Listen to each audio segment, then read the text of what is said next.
सखा रूप में प्राप्त किया, तो वे सखा ही उसके बने।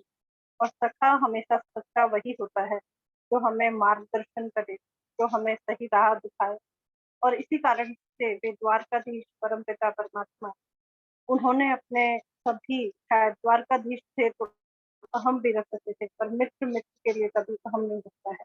जब भी मित्र को मित्र की आवश्यकता हो, वो वहाँ उपस्थित होता है। और वे कृष्ण उस सखा के लिए सारथी बने, उन्हें राह दिखाए। तो हमारी भी इस जो ये जो परमात्मा को समझने की जो यात्रा है, इसमें हम सब मित्र एक दूसरे का बड़ा सहयोग करते हैं और एक दूसरे को आगे बढ़ाने की निरंतर कोशिश करते हैं। तो आज की प्रार्थना से हम इस यात्रा को शुरू करते हैं और हमारी प्रार्थना है आज राष्ट्रीय जागृति। Thank you ma'am. मेरा नाम राजेश्री श्रीकांत जाधव, मैं मुंबई टेकवाला से, और आज की प्रेयर में शुरू करती हूँ। सभी लोग हाथ जोड़े और मन ही मन दोहराए। थैंक यू गॉड, मैं एक शक्तिशाली आत्मा, शांतिपूर्ण आत्मा और दिव्य आत्मा। थैंक यू गॉड, मैं हर किसी को उनके संस्कारों के साथ प्रेम पूर्वक स्वीकार करती हूँ। परम पिता परमात्मा हर पल हर वक्त मेरे साथ है। मैं परमात्मा का प्रिय फरिश्ता हूँ। थैंक यू गॉड, मैं बहुत ही कृतज्ञ हूँ। मेरा परिवार स्वस्थ, सुखी और समृद्ध परिवार है। थैंक यू गॉड, अपार सुख के लिए, वैभव के लिए और प्यारे रिश्तों के लिए। थैंक यू गॉड, सभी को जीवन में सुख, शांति, खुशी, प्यार और सफलता देने के लिए। सबका मंगल हो, सबका मंगल हो, सबका मंगल। सभी लोग हाथों को रब करें, एनर्जी को अपने अंदर लेकर, अपने चेहरे पर लगाकर, अपने शरीर में। Thank you so much. Thank you Rajdeep ji. बिल्कुल ये सही बात है कि हम सब मंगल कामना के साथ अपने दिन को शुरू करते हैं और इसी मंगल कामना के साथ सोनू बालाजी को मैं बुलाऊंगी 11वें श्लोक के लिए।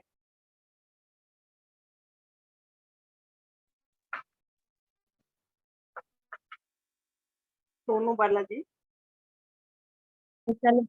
सभी को नमस्कार। मैं सेल्फ सोनू गंगानगर से।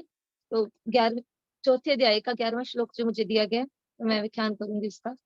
ये यथा मम प्रपद्यन्ते हैं तास्तथैव भजाम्यहम्, मम वार्तानुव्रतन्ते हैं मनुष्याः पारव सर्वशः।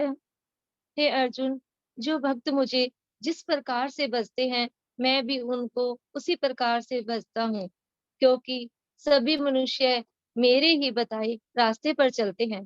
दोस्तों, कृष्ण जो है यहाँ पर कितनी बड़ी बात कह रहे हैं कि जो उनको भजते हैं, कृष्ण वापस से उनको उसी प्रकार से भजते हैं।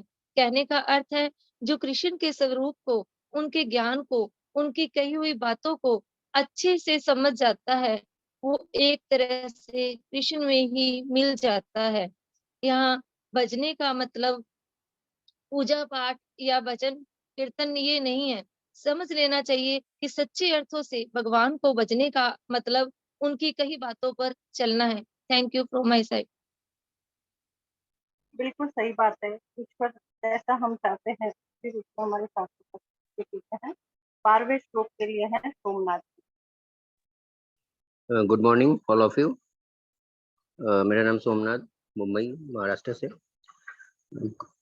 चतुर्थ अध्याय और 12वां श्लोक। कुरुक्षेत्र कर्म कर्माणां सिद्धि जगस्य यह देवता क्षिप्रं हि मनुष्य लोग सिद्धि भवतं धर्म कर्मग। मतलब इसमें भगवान ये बता रहे, कर्म सिद्धि फल और जो अपन काम करते हैं उसमें व्यक्ति के अनुसार हम लोग पूजा अर्चना वगैरह करते हैं, पूजा आराधना करते हैं का, और कारण मनुष्य लोग कर्म करते हैं, उपलक्ष मन उत्पन्न फल शीघ्र ही उत्पन्न, मतलब कर्म करते फल पाने के लिए उसको काम करते। मतलब इसमें ऐसा दिया गया है, मनुष्य नया नया काम करते, नया नया काम करते, अभिलाषा करते, और उसमें फल पाने के लिए काम करते हैं, लेकिन देवतागण उसमें फल पाने के लिए नहीं, मनुष्य को लाभ देने के लिए काम करते हैं। That's is my side. Thank you.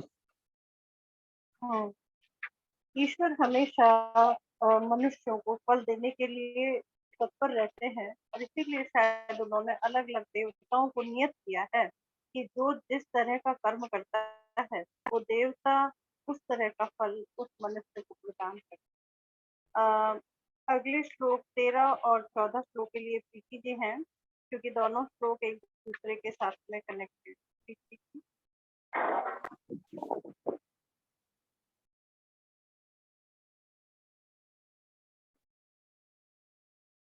आदरणीय प्रीति जी यहाँ उपस्थित हैं।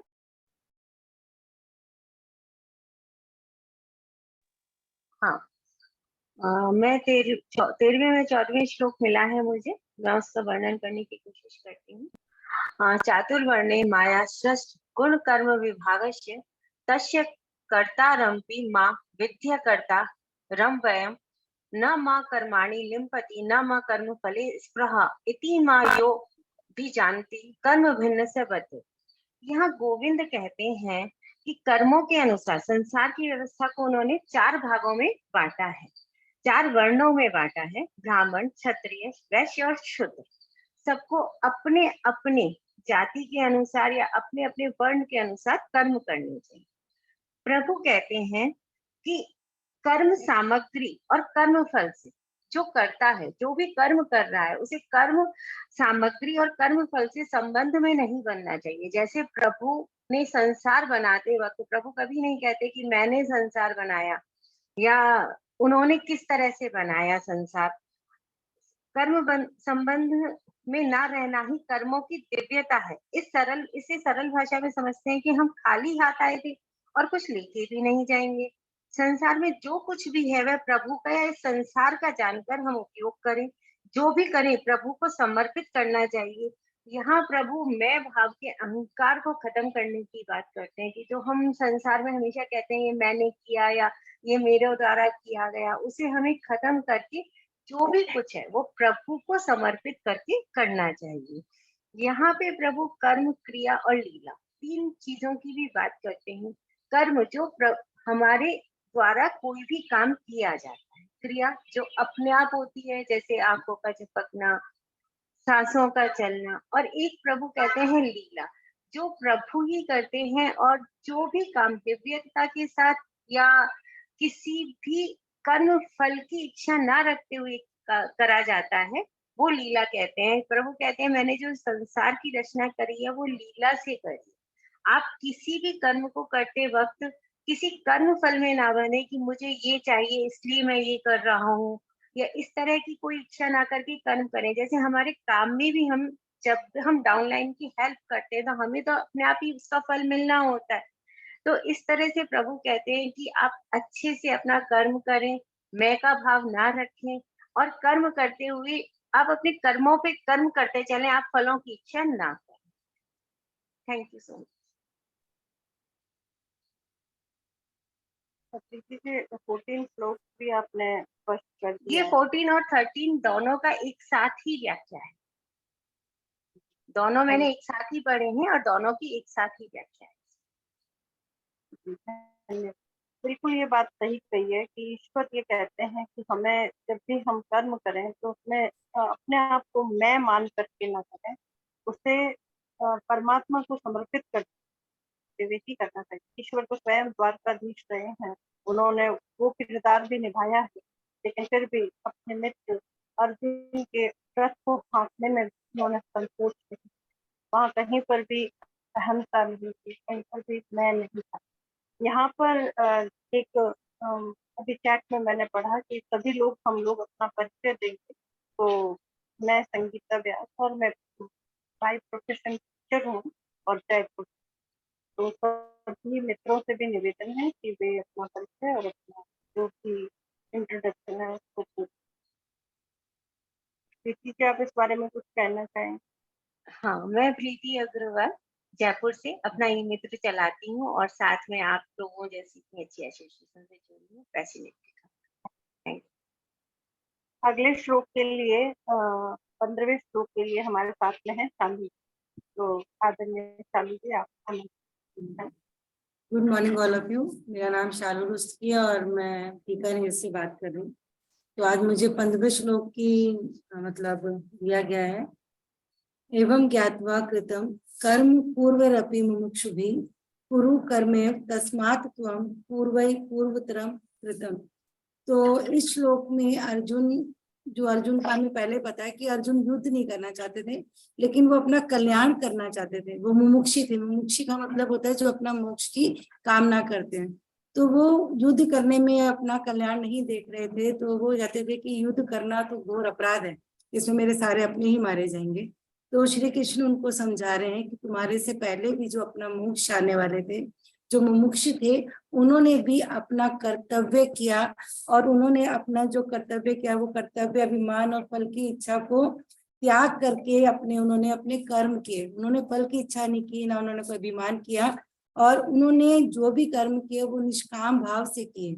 उन्होंने समाज के, संसार के हित के लिए वो कार्य किए। और जब हम संसार के हित के लिए काम करते हैं तो हम कर्म के बंधनों से मुक्त हो जाते हैं। हमारे कर्म से बंधन हट जाते हैं। हम स्वतः ही भगवान के, परमात्मा के स्वयं सिद्ध, हमारा उनके साथ संबंध हो जाता है। मतलब हम सब भगवान की शरण में अपने आप ही पहुंच जाते हैं। हमारा अपने आप ही कल्याण हो जाता है। तो तुम यह मत समझो कि तुम युद्ध कर रहे हो तो इससे तुम्हारा कुछ अहित होगा या दूसरों का अहित होगा। तुम अपना कर्तव्य करते रहो।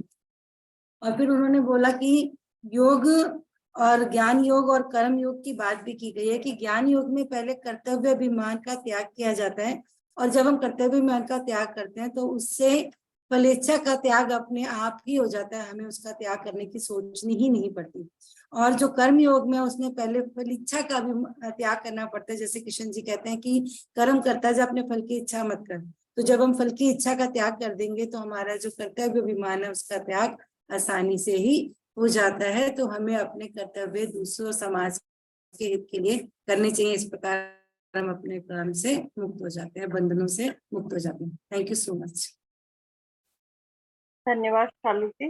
बिल्कुल सही है कि हमें अपने कर्तव्य जो है वो समाज कल्याण के हित के लिए करने चाहिए और परमात्मा के चरणों में अर्पित करते हुए करने चाहिए। और जब ऐसा होगा तो हम स्वतः ही अहंकार से द्वेष स्वतः ही दूर रहेंगे। अब अगले श्लोक के लिए जो 16वां श्लोक है उसके लिए सावित्री जी उपस्थित हैं। कृपया सावित्री जी, आप इस श्लोक की। हेलो सभी को नमस्कार। मेरा नाम सावित्री, मैं जयपुर से बोल रही हूँ। मैं हाउस वाइफ हूँ। आज मैं 16वें चौथे अध्याय के 16 श्लोक के लिए बात कर रही थी।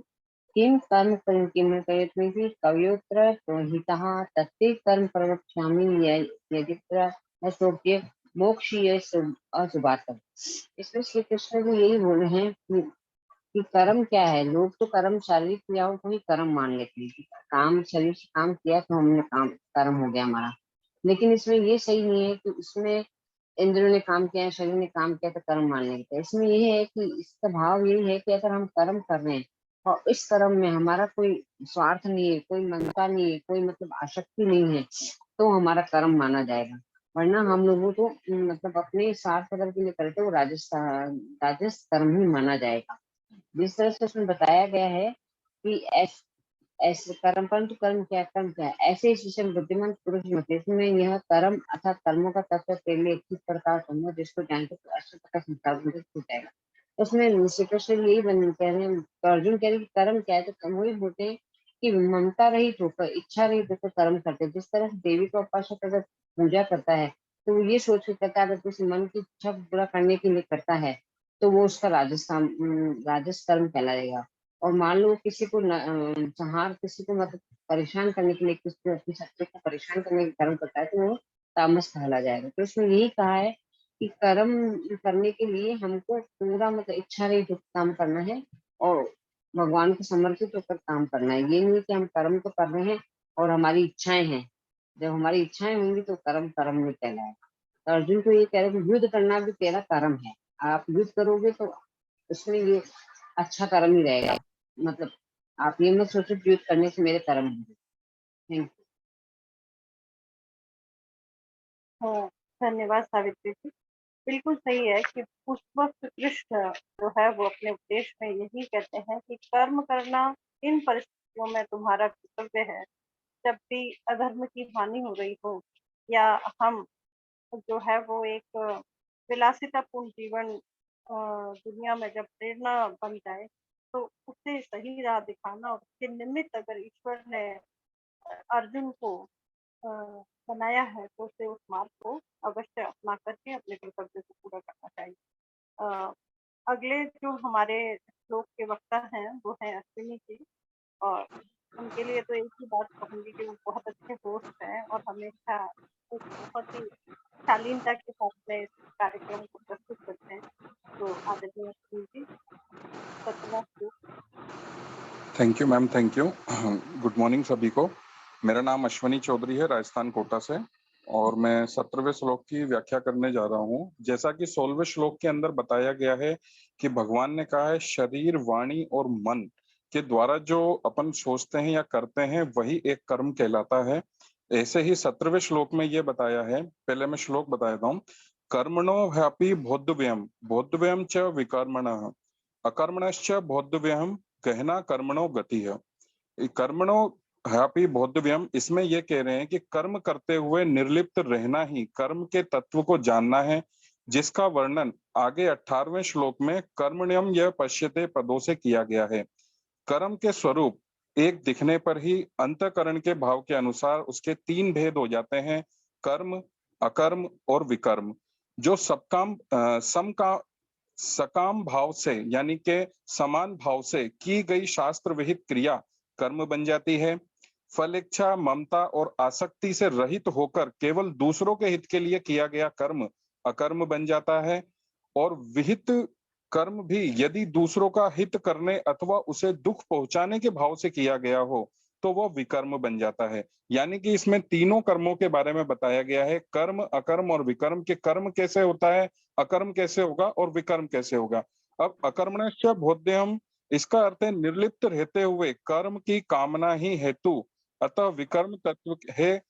कामना और विकर्म के तत्व को जानना है। विकर्म का स्वरूप है त्याग करना और उसके कारण कामना का त्याग करना। यानी कि विकर्म से अगर अपन बाहर आना चाहते हैं तो उसके लिए अपने को कामना का त्याग करना ही पड़ेगा। बोधव्यम च विकर्मणः, कामना से कर्म होते हैं, जब कामना अधिक बढ़ जाती है तब विकर्म होते हैं। यानी कि कामना से कर्म होते हैं, यानी कि अपनी जब इच्छा होगी तब अपन उस कार्य को करेंगे या अपना कर्म करेंगे, लेकिन अगर वो कामना बढ़ जाती है तो वो विकर्म में चला जाता है। ये गहना कर्मणो गति है।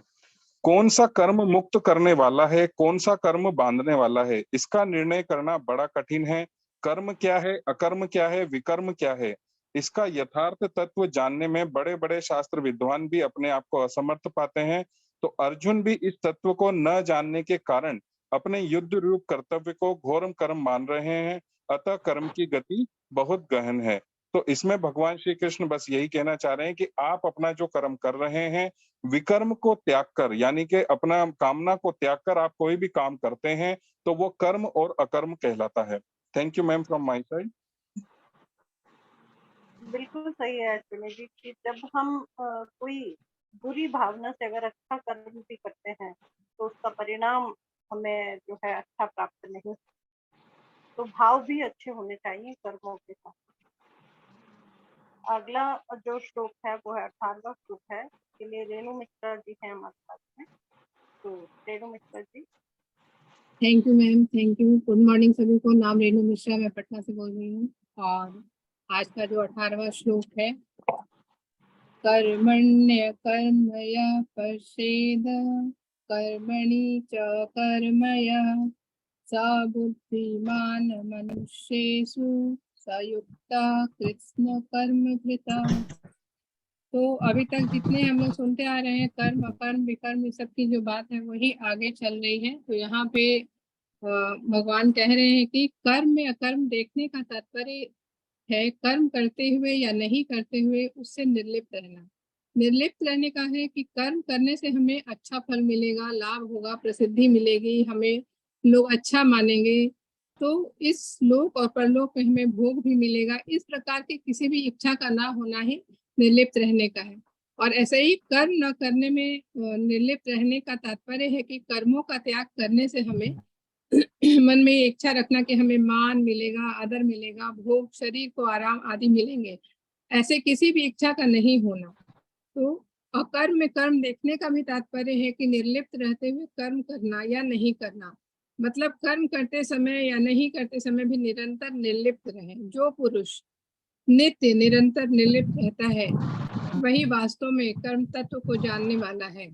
संपूर्ण कर्तव्य कर्मों को करते हुए भी कर्मों से सर्वथा निर्लिप्त रहना, ये हम साधारण बुद्धिमान के वश में हम लोग से ये नहीं हो सकता है, हमारे वश का ये काम नहीं है। इसलिए भगवान ऐसे कर्म योगी को मनुष्यों में बुद्धिमान कहते हैं।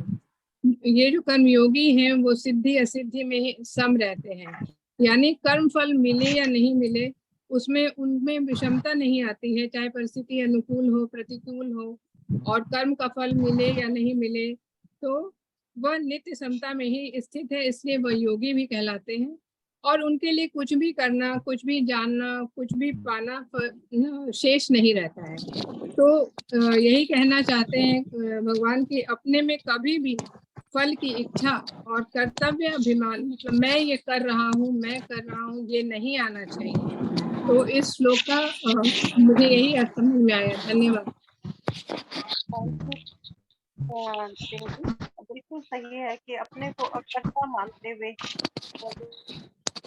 हमें यही बात गीता के माध्यम से बता देते हैं कि अपने को अकर्ता मानते हुए ही हमें अपने सारे कर्म करने चाहिए ताकि किसी कर्म में हमारी आसक्ति न हो। अगला श्लोक है हमारा 19वां श्लोक, जिसमें आदरणीय जी.डी. बोहरा जी हैं हमारे साथ में, और मैं जी.डी. बोहरा जी से निवेदन करती हूँ। सभी को जय श्री कृष्णा। भाई साहब डेरी बोरा फ्रॉम जोधपुर और के लिए आ गया है। 19वें श्लोक में भगवान ने अर्जुन को कहा है कर्म और अकर्म के बारे में बताया गया है, और अकर्म में कर्म क्या है ये सिद्ध पुरुषों का जो वर्णन किया गया है। 19वें श्लोक में भगवान ने कहा है यस्य सर्वे समारंभाः काम संकल्प विवर्जिताः ज्ञानाच्च भक्त कर्मणाम तम आहो पंडितम युधा। भगवान ने अर्जुन से कहा है जिसके संपूर्ण कार्य कामना और संकल्प से रहित है, यानी कि जो आप कर्म करते हैं, भगवान ने कहा जो आप कर्म कर रहे हो वो कामना और संकल्प से अगर रहित है, ऐसे उस ज्ञान अग्नि द्वारा भस्म हुए कर्मों वाले पुरुष को ज्ञानी जन भी पंडित कहते हैं, उनको पंडित कहा गया है। भगवान ने कहा है तो जो अकर्म में कर्म देखते हैं और कर्म में अकर्म देखते हैं, यानी कि संकल्प और कामना से रहित है, वो सिद्ध पुरुष पंडित कहलाते हैं। भगवान इनको बहुत अच्छी तरह से उदाहरण से भी बताया गया है।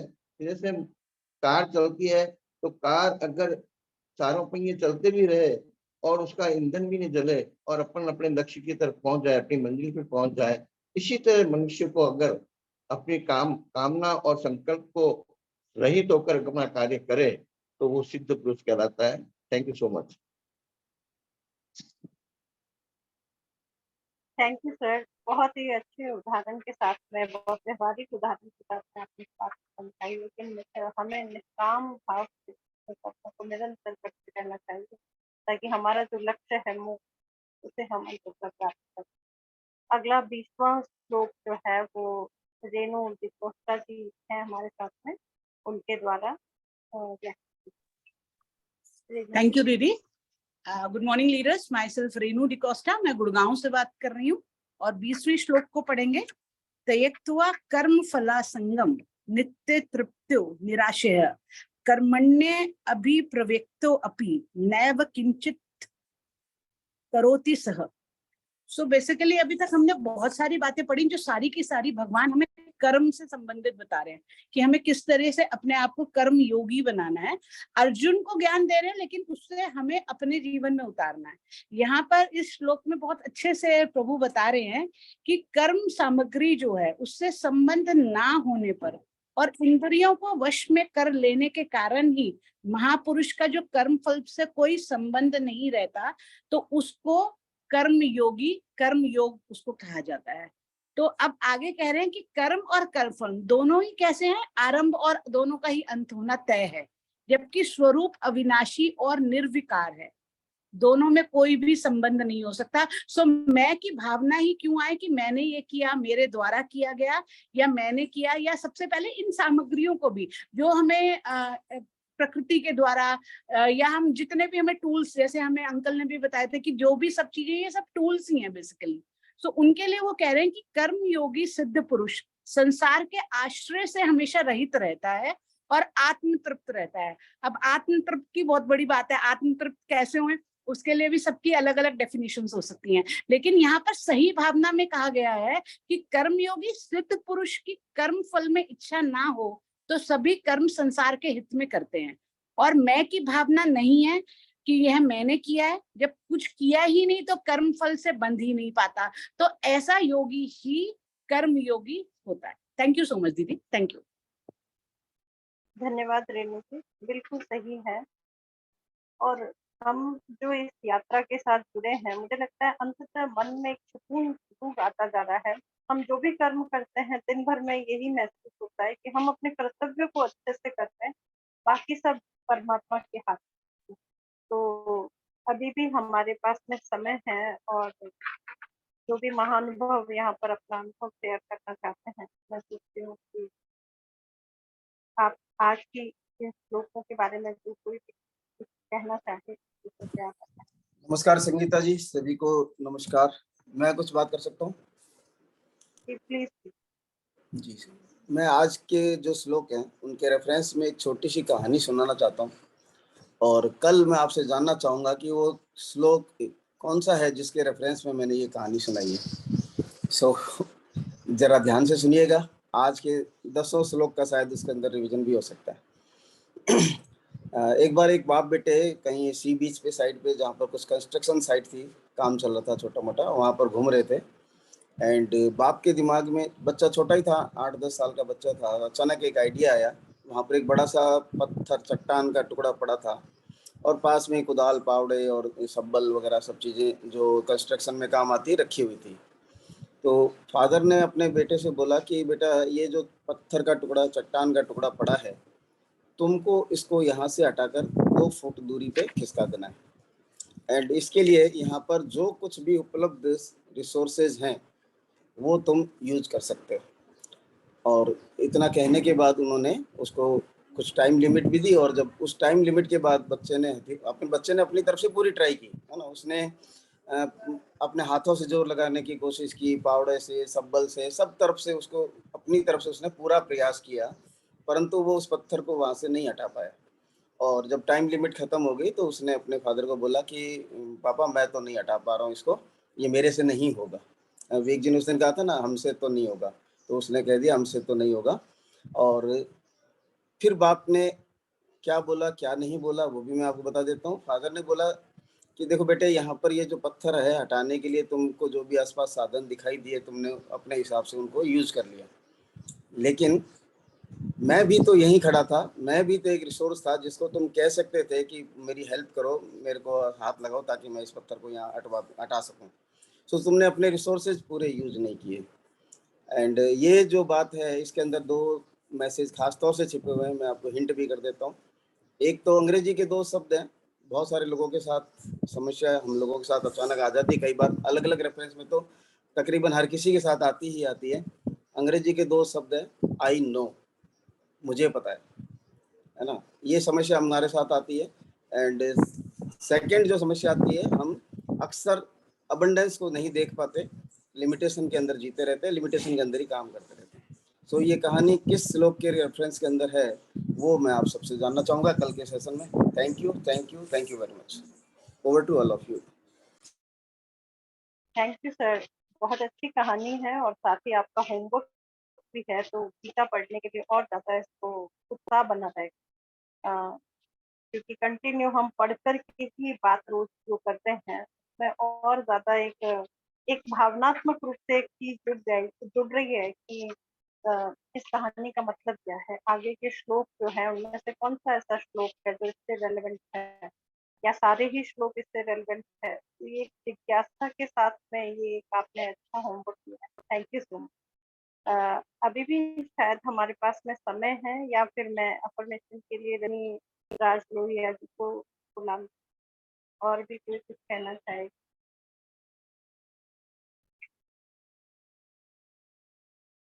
कृपया अभी कोई भी चैट पे आंसर ना लिखें, कल के सेशन में हम डिस्कस करेंगे ताकि सभी को दिमाग क्या बोलेंगे, माइंड ब्रेन स्ट्रॉमिंग का मौका मिले। Thank you. तो आप सबकी सहमति से मैं अफर्मेशन के लिए रजनी राज लोहिया जी को आमंत्रित करता हूँ। तो आज का affirmation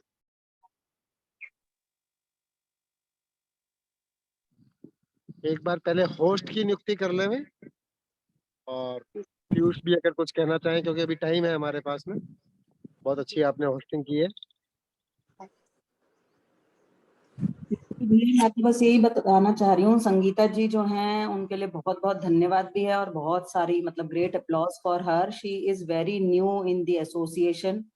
अभी नीता की जो है मामी जी हैं और हिंदी के बड़े ज्ञाता हैं। हमें पता चला आज की होस्टिंग बहुत अच्छी की है, और एक प्रेरणा मिली है हम सबको कि हम इसमें कितने भी नए हैं पुराने हैं, लेकिन इनिशिएटिव लेकर के हम जो है इसके अंदर एक अहम भूमिका निभा सकते हैं और अपना कर्म कर सकते हैं ना। कर्म योग जब सीख रहे हैं तो सुबह के सेशन में ये कर्म योग है। Thank you Sangeeta ji, thank you everyone. और तिलक सर के साथ में मेरी एकदम ओवरलैपिंग फ्रीक्वेंसीज चल रही हैं। सर अब बोलते नहीं तो मैं अभी संगीता जी को कहने वाली थी, सर तिलक सर को बुला लीजिए ना। Thank you so much, thank you. पर इसमें बहुत कुछ नीता जी के साथ में आपका भी रोल है। मुझे इस तरह से मोटिवेट आप लोगों ने ही किया है, नीता और आप दोनों का जो मुझ पर ये शायद एक ईश्वर की तरफ से मार्गदर्शन ही है कि आप लोग मुझे मिले। Thank you so much. क्या मैं अब अफर्मेशन के लिए रजनी जी को बुला लूं? कल के लिए होस्ट की नियुक्ति बस करके ना। हाँ, कल की होस्टिंग कौन करना चाहेगा? मैं कर लूंगी। आशा रवि, दिल्ली से, सॉरी गुड़गांव से। मैम रेणु मिश्रा जी का मैम मैसेज आया हुआ है होस्टिंग के लिए। अच्छा ठीक है, नो इश्यूज। उनको करने दीजिए।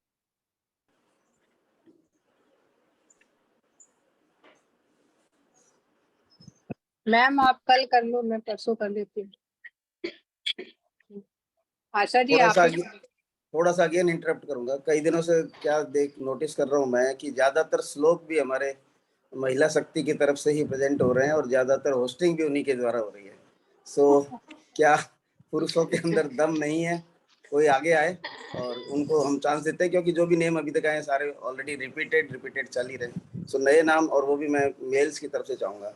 थैंक यू भैया। वुमेन पावर की तो बात करते हो ना आप सब, तो हम सब वुमेन पावर है। सर मैं कर लूँ कर होस्टिंग, योगेश कुमार। और भी कुछ नए नाम आएंगे तो शायद अच्छा रहेगा, बाकी करने को आपकी जी कोई दिक्कत नहीं है। विलास फुले जी भी पुराना ही नाम है, कुछ नया नाम आए तो अच्छा लगेगा।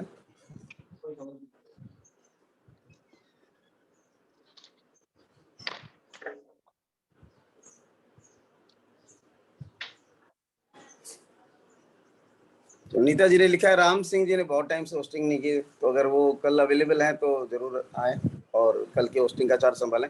राम सिंह जी आप उपलब्ध हैं क्या कल के लिए? सर नमस्कार, मैं होस्टिंग तो कर लूंगा, लेकिन मेरे पास गीता बुक नहीं आ पाई अभी तक, कोई कारण से, टेक्निकल कारण से। तो आप कहें तो होस्टिंग कर लूंगा। चलिए, आपको ये जो 10 श्लोक हैं आज मैं फोटो भेज दूंगा उनका। Thank you. नहीं, श्लोक तो मेरे पास एक दूसरी गीता है, उसमें है। ठीक है, तो फिर आप नाम नोट कर लीजिए जो भी होस्टिंग के लिए दे रहे हैं, और जो भी चाहे वो राम सिंह जी को या बुक क्लब वाले हमारे ग्रुप के ऊपर जो डिसाइड किया था विवेक जी ने, मैसेज करके और इन्फॉर्म कर सकते हैं। ग्रुप में मैसेज हो जाए तो बहुत बढ़िया है। यस, ग्रुप के अंदर अपना अपना choice of the shloka message कर दें। Thank you.